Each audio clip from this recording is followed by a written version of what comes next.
Volkswagen claims their Golf R competes with the Subaru STI and the Mitsubishi Evo. But the stats put it closer to the standard WRX.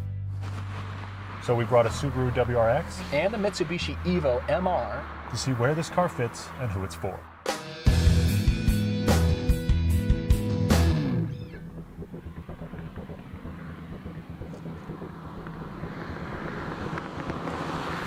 One of the only real strikes you can give against the normal GTI is the fact that it's not all-wheel drive, and you kind of wish it was a little more powerful.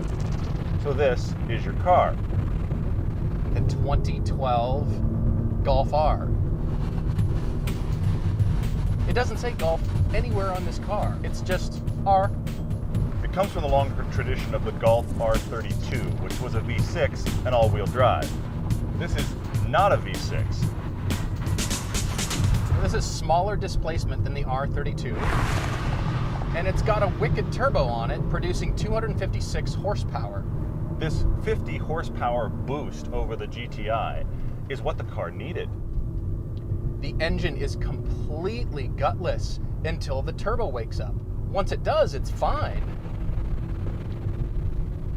But I thought we got rid of this plague called turbo lag. I mean, we live in the future, right?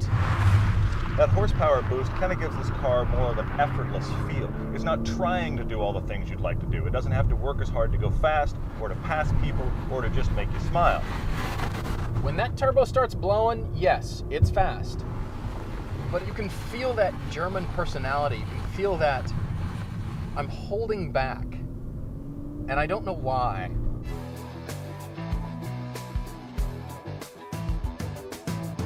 I'm somebody that likes understatement, but I'd like it to be a little bit more interesting. It looks too close to a regular GTI. Except for those twin center pipes, there's not a lot of information telling you that this is a different car.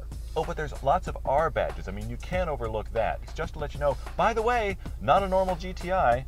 Because of this turbo, the whole front end is just a giant intake. I mean, it's just slats sucking air in. It's got LED running lights. It's got lights up front that turn a little bit into the corner. Very subtle things. But the way that the hatch opens, the amount of room in the back, all of those things are the same as they were on any other GTI you've seen. I just want it to be more purposeful. I just want it to do more. When you get in the interior, it is everything you liked about the GTI interior at the top levels of options. You can see and feel your money being spent well in here. All of the seam gaps are great. Everything fits together very nice. Almost everything you would ever touch is a soft plastic or a soft leather. The interior kicks the other two cars right in the teeth. If I could make a perfect blend of all three of these cars, it would definitely have this interior. The seats are supportive. Like, the driving position is great for a lot of different types of drivers. Of course, there's a lot of good leg room just behind me here, which is the same as the normal GTI.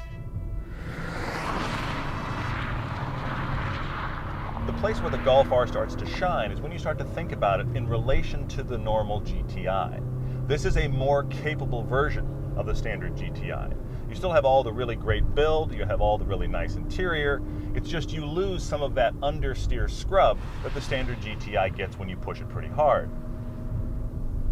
And to be honest, it's a front-wheel drive car that can send power to the back wheels when it's needed. This is not a lockdown all-wheel drive like the other two we brought. This is only all-wheel drive when it senses a problem. So most of the time, you're just driving a front-wheel drive car.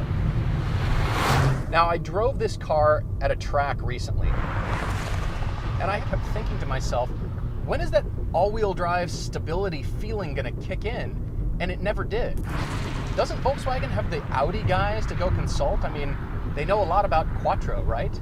I want this car to grip the earth, and it just doesn't. It feels like it's kind of lightly skittering over the asphalt. The 4Motion all-wheel drive does come into play when you start to push pretty hard, where you would normally get understeer or torque steer from the standard GTI. That's when this system throws power to the rear wheels and actually makes it a little more neutral. But it's difficult to feel, when's the car gonna start to rotate? When's that back end gonna start to come around? When I'm really getting into it, it's vague. It's soft. for road compliance. So it's got a little bit of body roll, but that doesn't mean it can't take corners fast. You just have to learn how this car likes to dance. It doesn't crump, it swings. Don't get me wrong, it's not bad, and it's sure a lot of fun.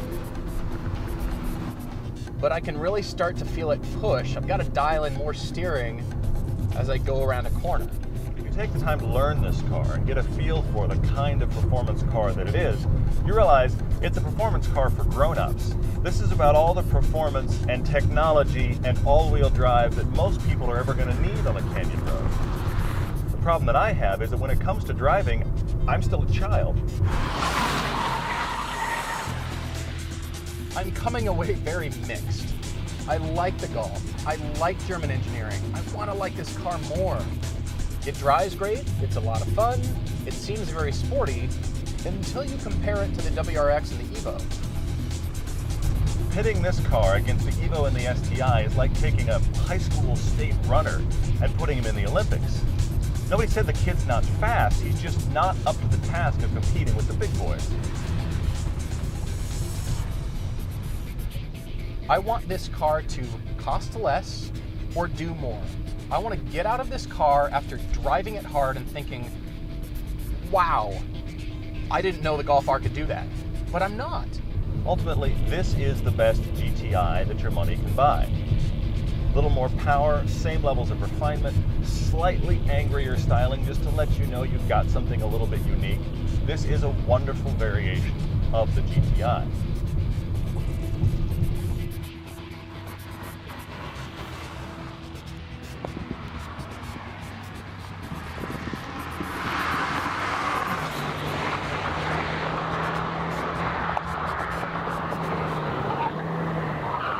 So I came into this thinking German car, I'm a German car enthusiast or So bigot. you want me to guess how that's going to go, don't you?